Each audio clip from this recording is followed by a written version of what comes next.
Ora bem, como eu dizia, portanto, esta situação de quem for injusto com o dinheiro injusto, que faça amigos para que eles o recebam um dia, porque...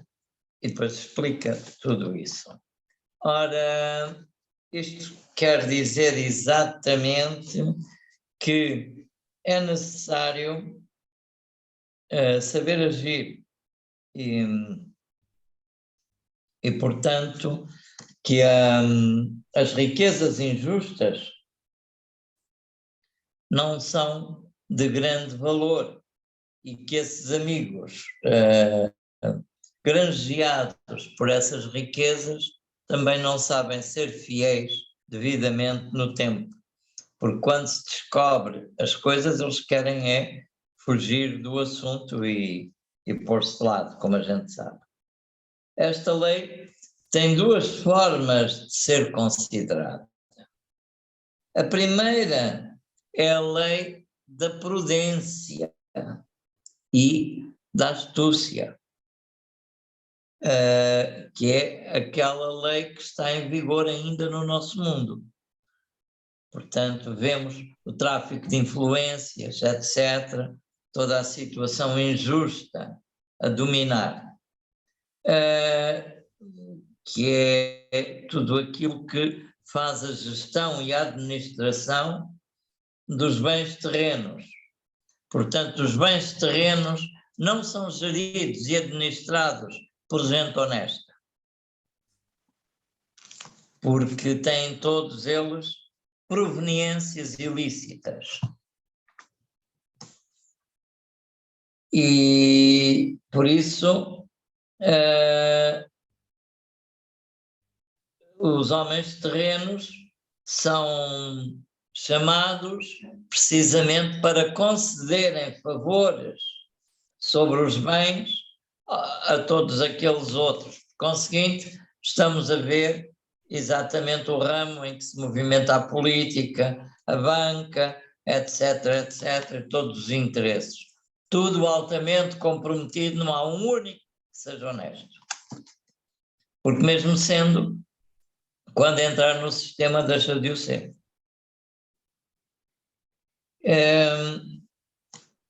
Portanto, o favorecimento é para ter a gratidão daqueles a quem beneficiou e o serviço de suporte na respectiva necessidade. O outro aspecto da lei é o semear. Semear, há que semear as boas obras para que se possa encontrar o justo merecimento. Este processo é um processo importante de observar, pois em Tiago, capítulo 2, versículo 13, versículo 18 e versículo 24, diz que pelas obras todos são medidos e pesados. Portanto, as obras da sementeira são a verdadeira demonstração da fé. Ainda hoje eu falei isto. Por conseguinte, esta lei do recebimento é uma lei para ser vista, ponderada e encarada nas duas faces, na face mundana e na face espiritual. Na face mundana não se cruza muito com a espiritual, porque efetivamente é a fase da corrupção, da venda de interesses, etc. Assim, são obras de fé, o tesouro escondido que temos guardado no céu ao partirmos deste mundo. Por isso se diz que é preferível semear obras que serão o tesouro no céu e não buscar amontoar tesouros neste mundo, porque tudo apodrecerá, nada restará.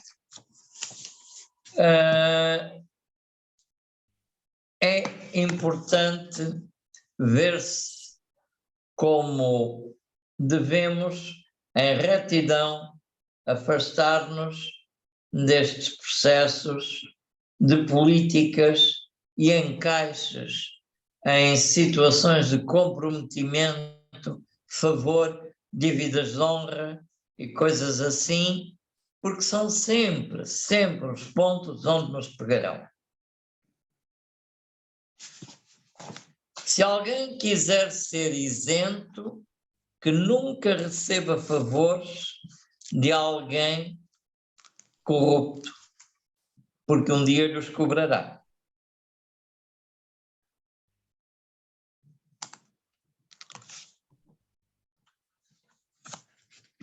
Temos então agora a quinta lei, que é a lei do progresso, que diz o seguinte: dai e ser-vos-á dado, boa medida recalcada, sacudida e transbordando, vos deitarão no vosso regaço, porque com a mesma medida com que medirdes, também vos medirão de novo. Lucas 6, versículo 38, este que eu acabei de ler. Portanto, é sobre a lei do progresso individual. Portanto, dar de forma generosa, porque se formos generosos na doação, serão generosos conosco no momento certo. Ora bem, isto aqui também fala um pouco sobre a lei da recompensa, ou a lei, portanto, da ação-reação. Conforme nós fazemos, assim recebemos. Então, se dermos, se semearmos, como na lei atrás, se nós semearmos algo bom nos será retribuído. E aqui, novamente, a lei do progresso nos vem dizer que, consoante a medida que doarmos, por ela mesma nos será doado. É, efetivamente, que se pretende que cada um se alinhe com a sua consciência divina e faça as melhores obras que puder, donde o progresso está dependente também do ato de manifestação de misericórdia, doação, pôr-se ao dispor. Isso tem que ver com o progresso espiritual. Também com isto nos aproximamos da nossa energia crística e, por conseguinte, Cristo é a força que move, que portanto transforma, move o ser. Cristo é a energia, não é uma pessoa. Portanto, Cristo não é Jesus, já que o disse. Cristo é a energia que está no coração de cada um. O Cristo de Jesus se manifestou na sua missão. O Cristo de todos nós está dentro de cada um, à espera de ser trabalhado, de ser manifestado, de ser colocado ao serviço.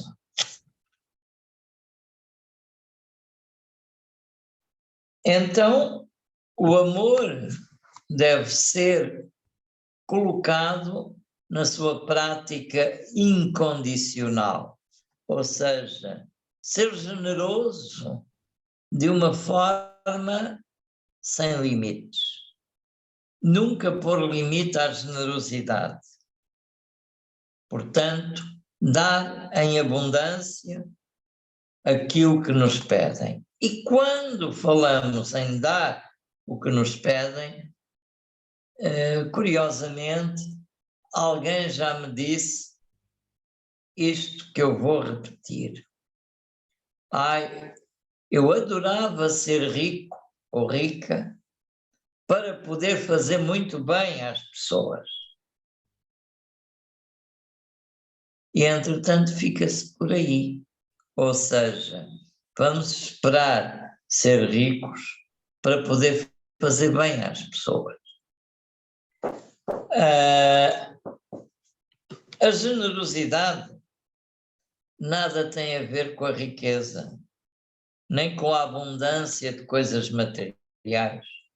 Podemos ser generosos na atenção, generosos no cuidado que prestamos ao outro, generosos na solicitude da resposta. Então, também generosos se nos pedirem efetivamente algo de urgente e necessário, e estando ao nosso dispor, devemos mesmo facultar. Porque hoje, pelo outro, amanhã a gente não sabe se estará na posição do outro. A vida é cheia de altos e baixos. E o progresso é mesmo isso. É o constante experienciar as alternâncias. Tão depressa está em cima como pode estar em baixo. Quando estiver em baixo, há que saber estar dignamente em baixo, sem sofrer, porque quem sofre por estar em baixo e não estar em cima é sinal que nunca ainda se aproximou da verdade do ser, da realidade da sua essência. Porque a essência está sempre bem em qualquer parte, em qualquer lugar, em qualquer circunstância.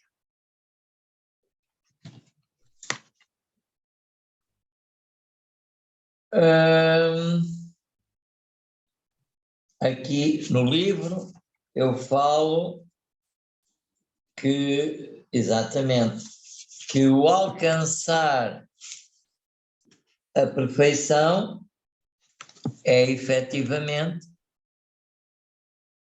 conseguido através das tentativas, através das alternâncias de situações, e é assim que as coisas vão mudando pela prática da compaixão. Então diz que só assim o discípulo será como o seu mestre. E isso está em Lucas, capítulo 6, versículo 40. Quer dizer que o discípulo tem que procurar refletir o mestre. Ou seja, o exemplo, a força do exemplo é que é para nós praticarmos. De que serve, já tenho dito isto, de que serve a nós conhecermos e não pormos em prática? Então, quem está à espera de ganhar a lotaria para poder fazer bem, está perdendo tempo. Porque lá fora, à sua volta, está muita gente precisando da grande obra de um sorriso, de um alento, de um olhar, de compreensão, da necessidade de saber que não está só e que alguém está ali para lhe vigiar no bom sentido e poder acudir se precisar. É importante isso.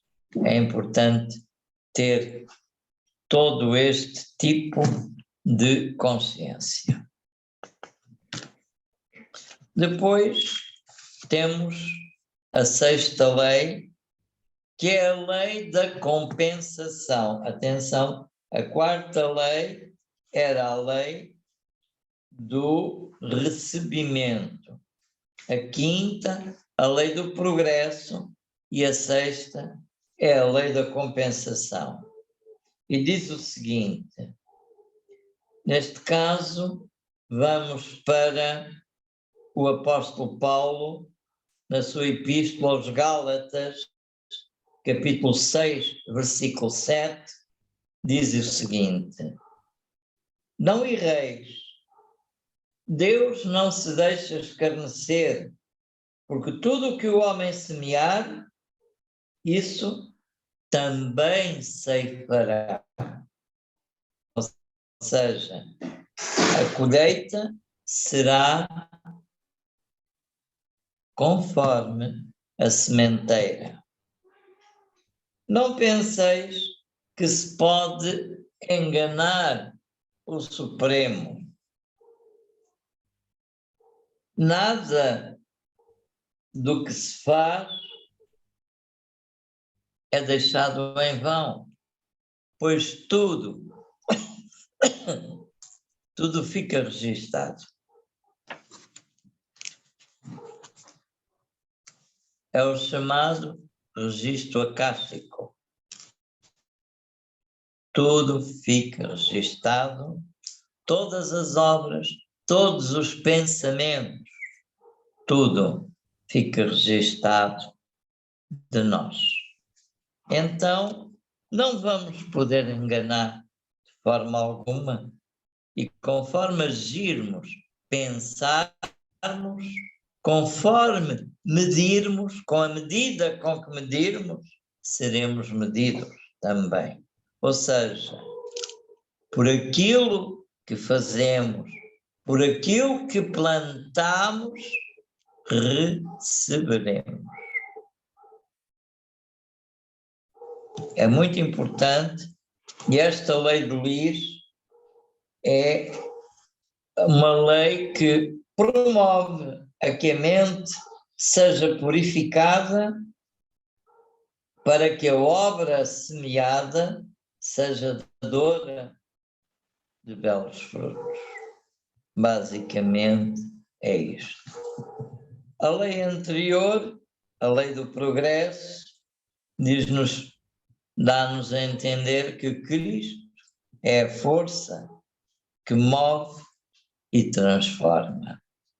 A outra, a lei do recebimento, diz que somos difusores da luz e que recebemos as bênçãos divinas por isso mesmo, ou seja, pelo difundir a luz.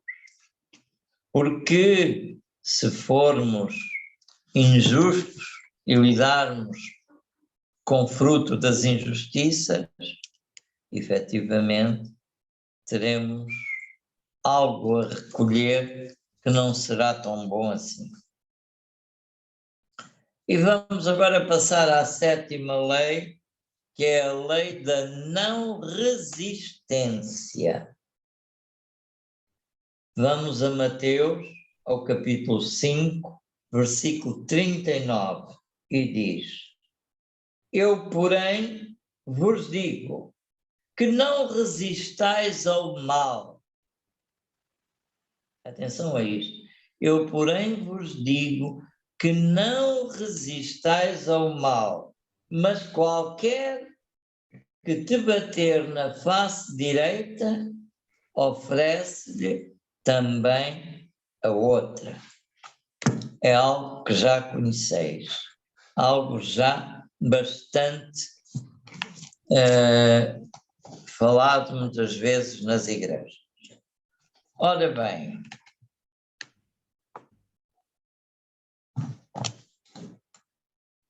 alguém quer comentar antes de eu avançar sobre isto? Quem te der um golpe na face direita, oferece-lhe a outra. Não resistas ao mal.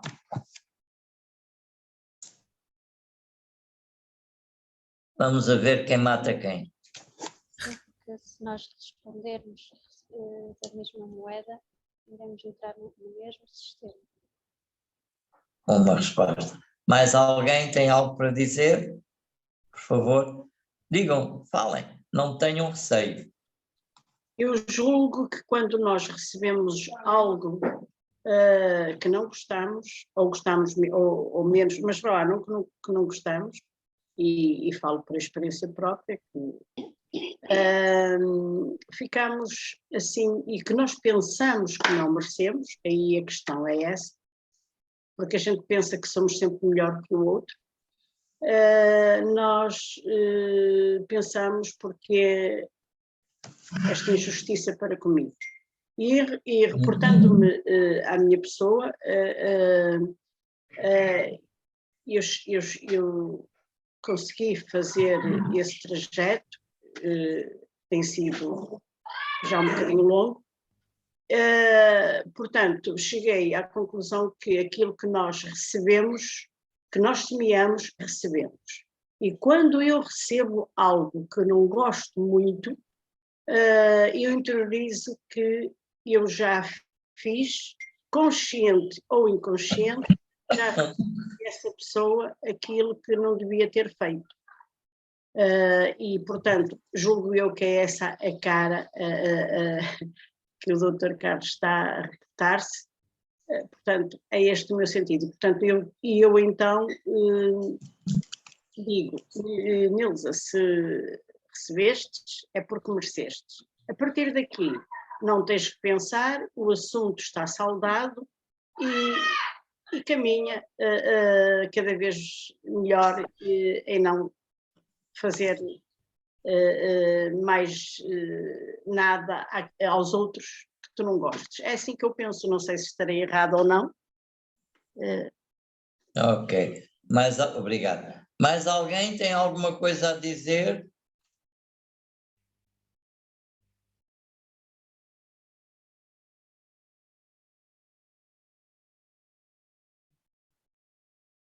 Bem, se ninguém tem nada a dizer, eu vou explicar. Ora, se pela recepção de algo menos agradável, se pela recepção de algo menos agradável, portanto, ficamos com uma revolta e projetamos essa revolta e essa ação menos correta daquilo que recebemos, se respondermos de igual forma e com revolta, efetivamente gera-se uma resposta também dentro da mesma onda e que acaba, por sua vez, por se ampliar também dessa força negativa e vai projetar-se com toda essa violência e com todo esse processo desagradável. E isso vai novamente continuar a pedir uma ação, reação e ação, reação, sempre igual e em crescendo. Então, com isso, há uma continuidade de resistências que não terminariam enquanto não houver de uma parte cedência e enfrentar pacificamente a situação, pondo em marcha exatamente a ação da não ação. A ação da não ação está ligada à não resistência. Ou seja, se alguém te der uma bufetada na face, não respondas, fica com ela e não dês qualquer resposta. É o que isto quer dizer. Com isso, fechamos esta espiral de ressentimentos e ao mesmo tempo de raivas que se vão acumulando e entramos por aí por uma espiral de violência que não é boa. Daí nós devemos fomentar a não violência e daí usar a não resistência, claro.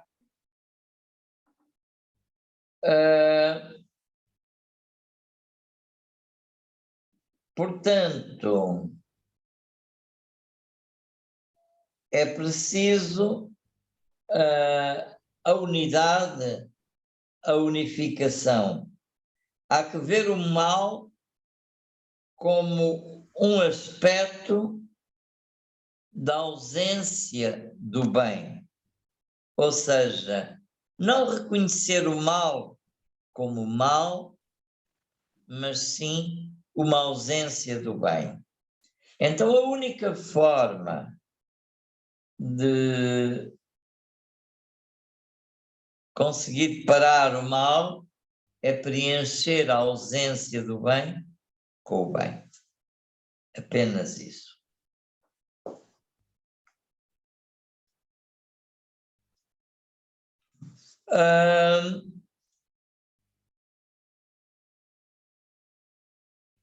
Portanto, cultivar o espírito da não violência ou a ação da não ação é aquilo que se chama a não resistência, como eu já tinha dito. Aqui no livro diz exatamente a mesma coisa, na página 33. Então, o que tiramos daqui como conclusão desta lei é ser a unidade na ação da não ação. E agora vamos à 8ª lei, que é a lei do perdão. A lei do perdão, novamente voltamos a Lucas, a 6, capítulo 6, portanto, 37, e diz: não julgueis e não sereis julgados, não condeneis e não sereis condenados, soltai e soltar-vos-ão.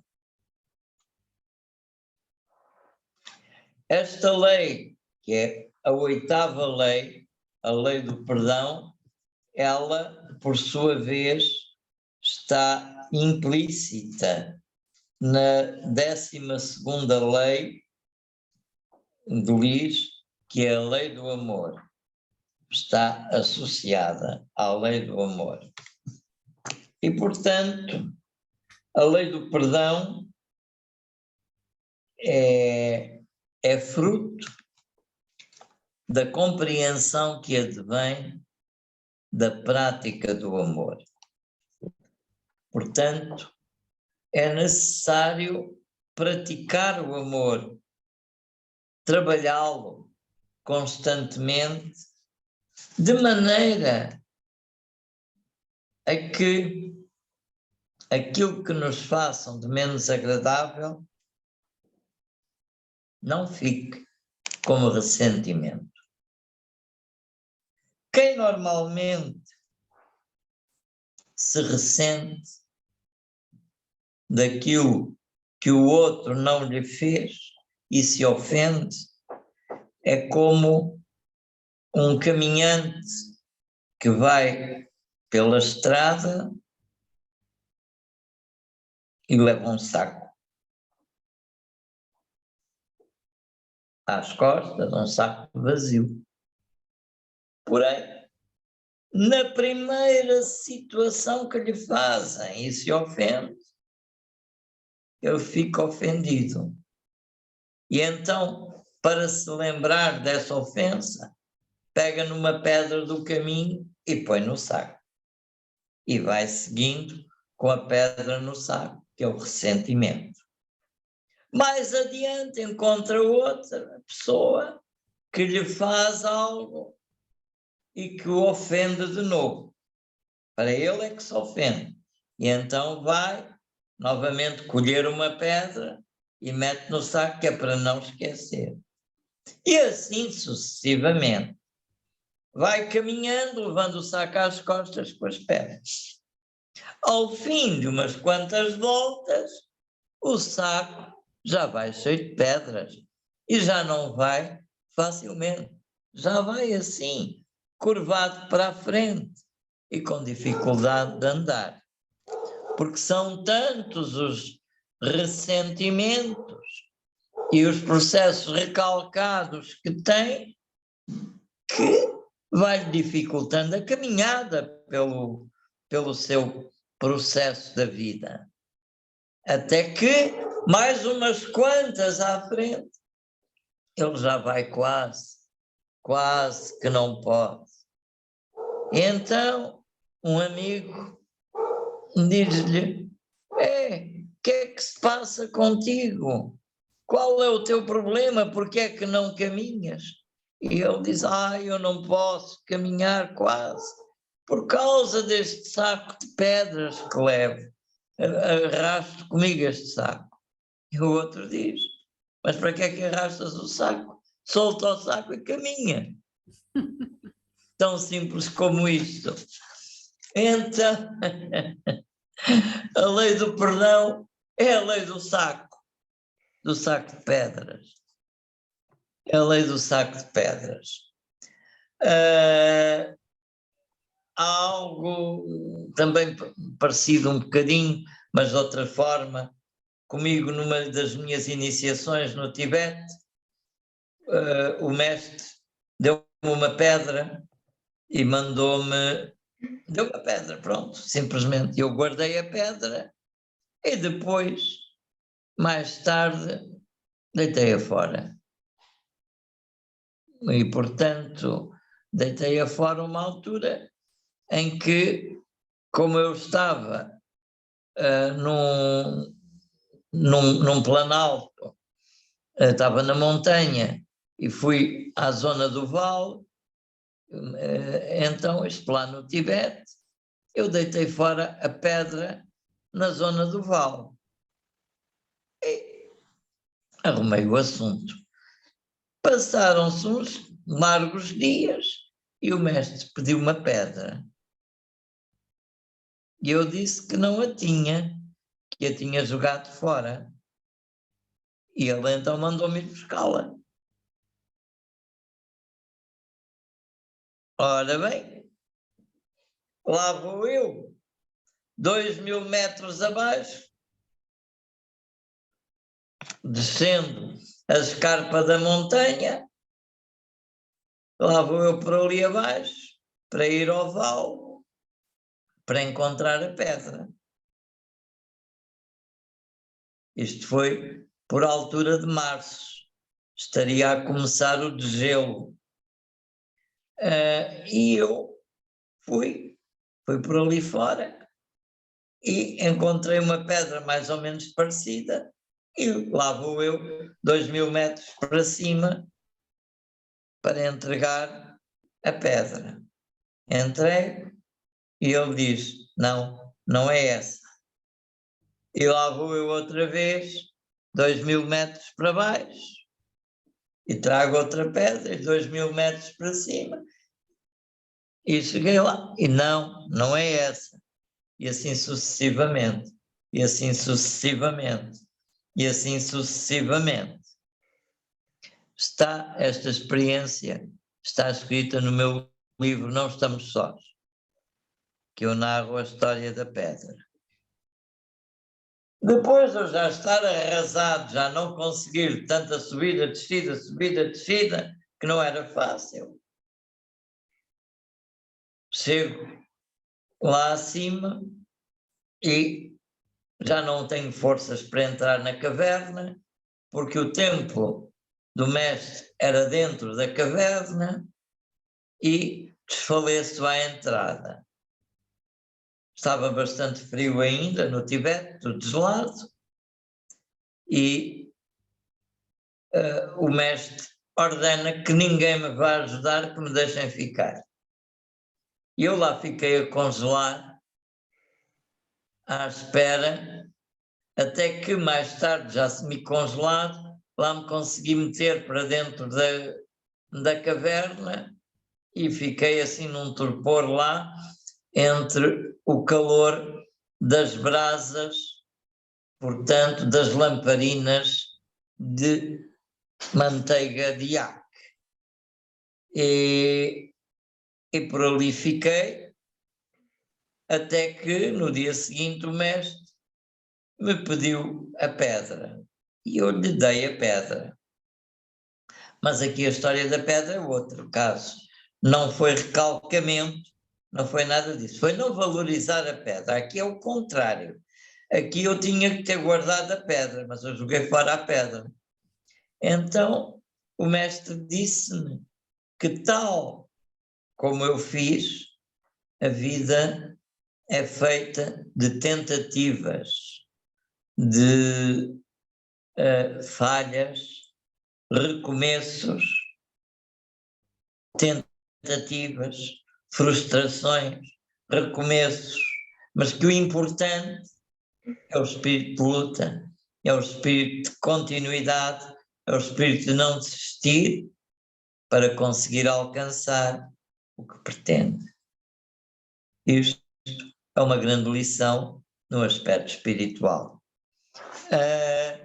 E nós, ao carregarmos as pedras, o saco às costas, também temos uma grande lição a aprender. Soltar as mágoas, porque elas não existem, na verdade. São apenas e somente as nossas ilusões e os nossos apegos e o nosso melindre que não temos que ter, porque temos que deixar cada um ser livre de agir, reagir e poder dar aquilo que tem e como tem. E se não soube dar alguma coisa, pois olha, que siga em paz, que aprenda no seu tempo, porque o grande mestre de todos nós não esquece nunca, está de olho vigilante em todos. Chama-se vida e é implacável nas lições, nunca falha uma, nem nunca nos deixa passar uma em branco. Nem que a gente tenha andado para a frente, mais adiante, lá vem a matéria, ficou para trás, e lá vai ter que provar novamente o teste. Assim é a vida. Assim é aquilo onde nos movemos, o que fazemos, por onde andamos. Somos todos aprendizes, somos todos aqui apenas aspirantes a alunos, nem alunos ainda sabemos ser da grande escola da vida. Temos muito, muito que aprender. Portanto, o perdão deve ser estabelecido sempre, imediatamente, no momento ou o mais próximo possível da ocasião em que se é o alvo da ofensa. E depois ter a consciência que muitas vezes aquele que nos ofende nem é a nós que quer atingir. Apenas e somente se está atingindo a si mesmo. Muitas vezes estão refletindo para nós processos internos deles. Por isso, não deve, pois, condenar-se aquele que ofendeu ou errou, mas perdoar-se-lhe os erros. Libertando esse peso, no ato imediato, não carregaremos mágoa. Porém, ao outro, não devemos dizer que perdoamos, a não ser que ele nos peça perdão.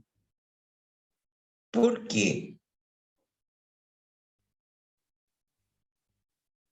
Porque o perdão dado a alguém que não se arrependeu não tem valor nenhum para ele. Ou seja, é favorecê-lo a que continue a fazer os mesmos disparates.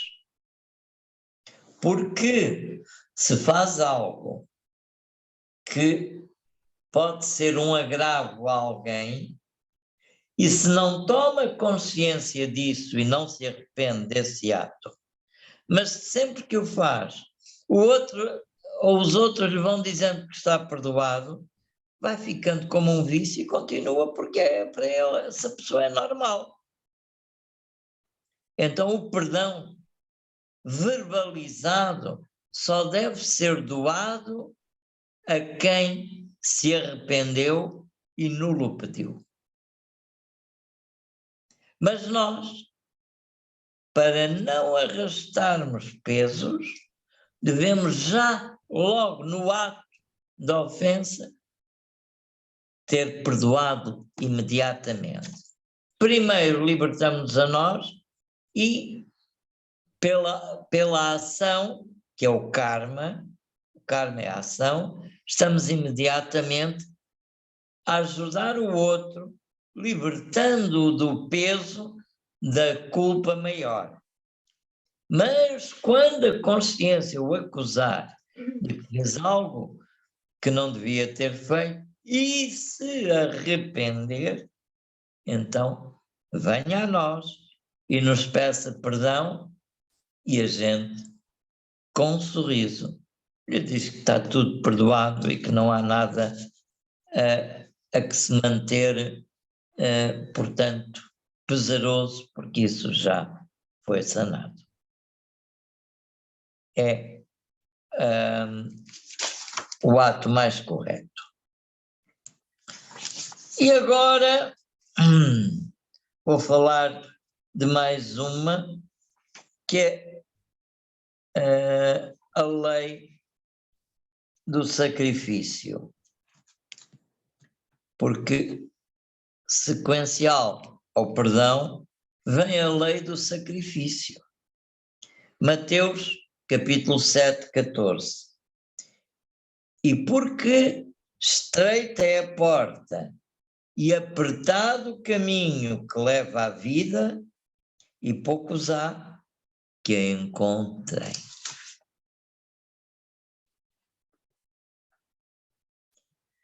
Portanto, a lei do sacrifício está implícita na lei da doação. E pois que é necessário, obviamente, doar-se para que possa haver sacrifício.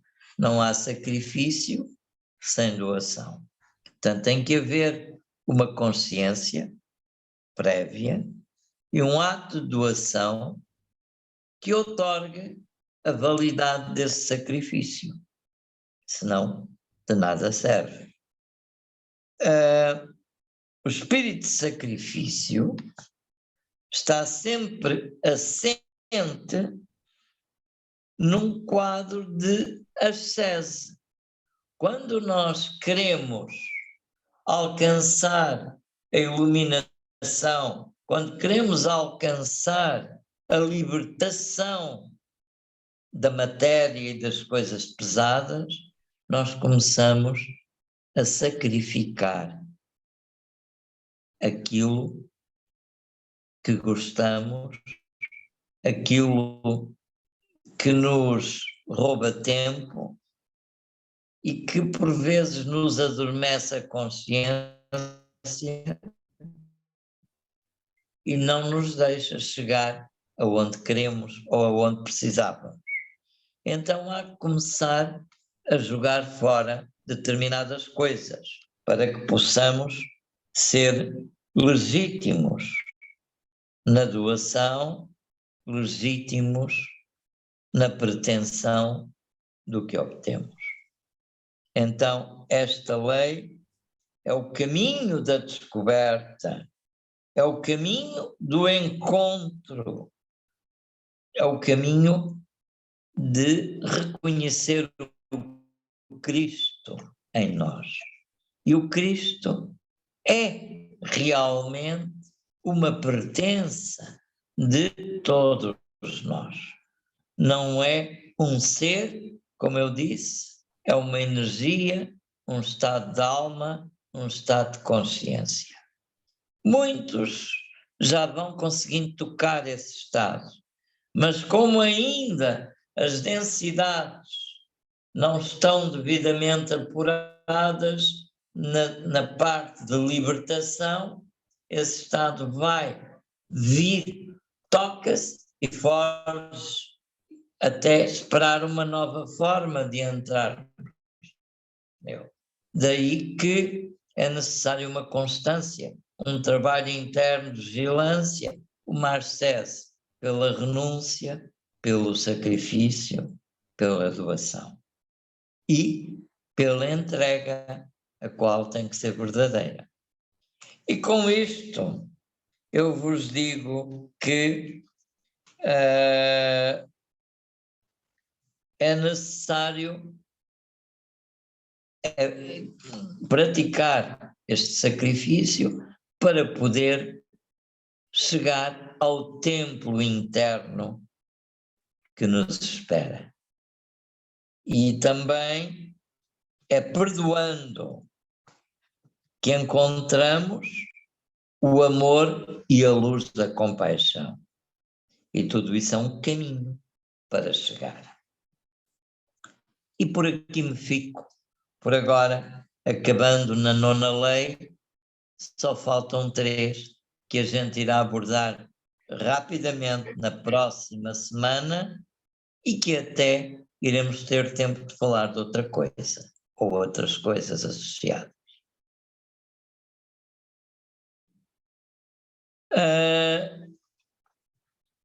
Este livro, Lixo, Fonte de Luz, é um livro simples, não tão desenvolvido como eu aqui o desenvolvi sobre a questão das leis, mas profundo, que muita gente ainda hoje diz que gosta muito deste livro como livro de cabeceira para, de vez em quando, ler algo que lhe faça recordar coisas muito importantes. Lixo, Fonte de Luz é efetivamente lei. Lixo quer dizer lei. Portanto, as leis de lixo quer dizer as leis da lei, da tal lei antiga que eu aqui falei. E por agora é tudo. Vamos abrir o diálogo com todos, a ver se evitam, se não adormecem, porque a hora já vai longa e o pessoal começa a ter um encontro com um outro orador, que é chamado João Pestana. Portanto, ora bem, meus amigos, vamos tecer aqui um pouco de diálogo, se quiserem. estou aberto às vossas perguntas, às vossas observações, à nossa partilha, e eu sei que isto é um bocadinho chato, que eu sou um bocadinho chatinho, eu sei que vocês já vão dizer, caramba, já não basta aturar o padre ao domingo na missa, quanto mais aturar este à quinta-feira.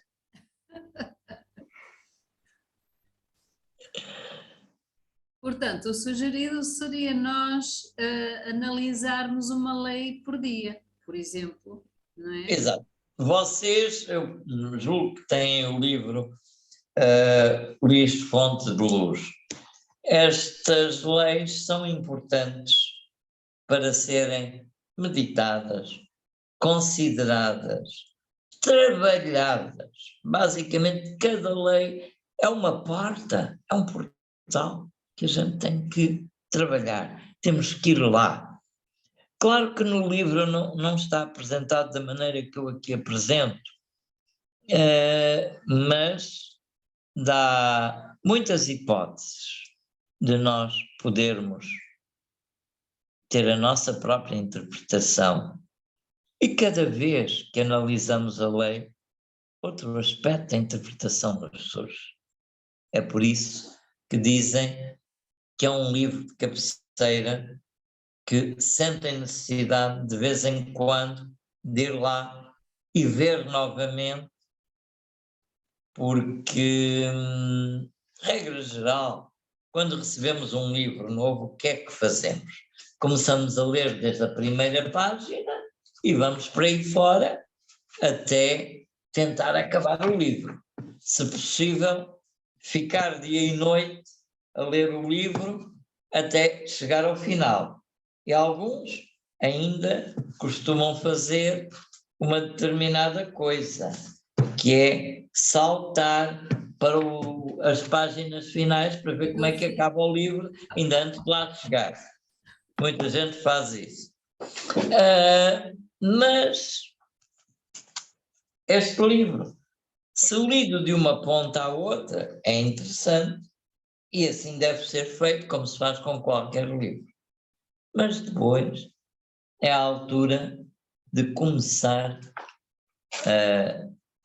a lidar com o livro. Começar a abrir parte ou partes e ver o que é que o livro nos diz. E abrirmos para o livro. Cada livro é um amigo. Cada livro tem muitas lições a nos dar. Nós também podemos abrir assim o livro à sorte e ver em que lei calhou, porque se calhar é essa lei que nós estamos a precisar de trabalhar naquela Exatamente, altura. cada um pode fazer como melhor lhe aprouver. Mas é assim, este livro é importante realmente naquilo que traz, naquilo que nos dá, no acercar-nos da lei una, a lei, ao fim e ao cabo, a única lei que sempre esteve presente e vigente. Vocês vejam que, por exemplo, se investigarem e forem ler os ensinamentos de Krishna, vão encontrar no Bhagavad Gita coisas muito similares a isto. Se forem encontrar sobre os ensinamentos de Buda no Evangelho de Buda, vão encontrar coisas também similares. No Evangelho de Jesus temos montes de coisas. Tudo isto, no fundo, são lições de uma só fonte, que é a vida. E isso é o importante. Ora bem, e agora poderei ter uma conversa sobre aquilo que me pediram que falasse e que eu disse que não gostava de falar. Então encerro a gravação, doutor. Vou agora despedir-me formalmente. Doutor Carlos, eu gostava de fazer ainda uma pergunta relativamente a este assunto. Diga. Em relação à lei do perdão, quando essa pessoa nos causou, que teve essa atitude, esse comportamento, e nós perdoamos, qual o nosso comportamento, a atitude que devemos ter a seguir? Eu pergunto isto porquê? Porque muitas vezes, quando isso acontece, nós perdoamos e eu vou fazendo, mas depois aquilo que eu sinto é que normalmente são pessoas com quem vou estando, que se eu reajo naturalmente, essa pessoa entendeu o meu perdão e repete o erro. Então eu fico aqui assim um bocado, porque eu também não gosto de ficar com aquele sentimento de que tenho que mostrar que fiquei ofendida ou que não me senti respeitada. Não quero mostrar esse comportamento, porque não é aquilo que eu sinto, nem é essa energia que eu quero ter. Mas as pessoas, se sentem que aquilo já passou, também acabam por repetir. Então o que é que nós devemos fazer? Muito simplesmente agir naturalmente, sem dar nem muita familiaridade ao trato, nem muito afastamento. Ou seja, falar normalmente, mas evitar de imediato um tratamento muito familiar, que é para que a pessoa sinta, em parte, que algo ali não correu bem no que fez. Mas depois solicito que tenham uma atitude normal e natural. Quando a pessoa entender e se aperceber que errou e que se arrependa, então quando ela pedir perdão, a gente, porque já lhe tínhamos na realidade perdoado, a gente sorri e diz que tudo está bem e que não se preocupe e que procure não voltar a fazer. É sempre a recomendação. Okay. Aliás, há um ditado popular muito interessante sobre isso, que vocês já devem ter ouvido. As desculpas não se pedem, evitam-se. Percebem? Ou seja, evitar pedir desculpa ou pedir perdão quer dizer proceder de modo a não gerar o problema. É só isso. Eu, por vezes, na vida, tenho que ser ator e tenho que me mostrar zangado para que as pessoas possam agir, reagir. Porque algumas pessoas são tão desligadas da vida que, se não tiverem uma energia um bocadinho mais conflituosa do outro lado, nem sequer acordam para o que têm que fazer. Então, às vezes, é preciso criar uma labareda para que o outro lado, pelo menos, entenda que houve assim um choque elétrico para poder funcionar, senão nem com isso funcionava. E às vezes essas pessoas ficam pensando que eu estou zangado ou que me zanguei pela não ação dos outros, mas simplesmente é um bocadinho de teatro que a gente tem que saber fazer na vida, porque temos que saber lidar com cada um. E a medicina ayurvédica fala-nos de 3 condições que se estudam, que é a condição de rajas, de tamas e de sattva, 3 condições importantes. Rajas, a energia, o fogo, a grande ação que não para. Portanto, o hiperativo, rajas, e bastante ativo. Mas a oposição, a lentidão, o estar desligado, nem lá vai. É preciso quase atirar-lhe com uma tampa de panela que passe por cima da cabeça para que se apercebeu que a vida está passando e que é preciso fazer alguma coisa. É tamas. E depois temos sattva, que é o equilíbrio. Ora bem, isto se reflete nas pessoas, nos seus temperamentos e nas coisas, mesmo até nos animais e isso. Daí que na vida há que ter sabedoria para agir perante toda e qualquer condição destes 3 aspectos, sabendo agir corretamente e levando os outros a esse tipo de ação. Agora chegou o meu outro menino, o Marquinhos. E é claro que é isso que nós temos que saber fazer, saber agir com as naturezas de cada um. Aliás, quem tem filhos, mais do que um, sabe perfeitamente que nenhum filho é igual. E que ao agir com um de uma forma, não pode agir com outro da mesma maneira e assim sucessivamente. Se for um bom educador, um bom pai ou uma boa mãe, tem que saber lidar da maneira certa e correta com cada filho. Assim é o que a gente deve fazer.